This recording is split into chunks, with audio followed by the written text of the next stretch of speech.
हौखिबा निंथौकाबा नुमित जनवरी की तांग कुंतरेता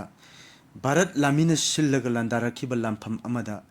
मियामगी निंगतम लामी second lieutenant हेंथोइबा इमा लेबाकी दमक थवाइना पोंथा पीखिबदा मियामगी निंगतम लामी पेलेना लैखिद्रबगी मफमदा इकाई खुमनबा उतुना अवाब फोंदोकलकली लैखिद्रबा हेंथोइबा युमगी मिंग सलाम गानबा मैतै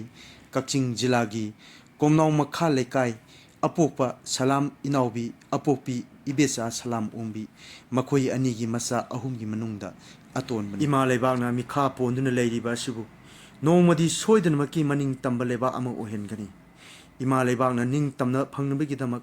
लाल असी यावरिबनी हाइना वहाई असी महांगना हिंगलिंगे मतमदा फोंदोलंबा महाकी थमोइदी थोलकपा वहाई सिंगनी मरुप नंगी थवाइना मपुगी लेकोंदा इंगना सिंगना लेबा ओयुको निंगसिंग याई भारत अमदी म्यांमार गा ताइनबा मणिपुर की बॉर्डर पिलर मरिफू गा तरेता अकनबा लान थेंगनखिबनी मदुदा केने बीगी तरा तरेत सिरंबा याई हैना थाजनरी।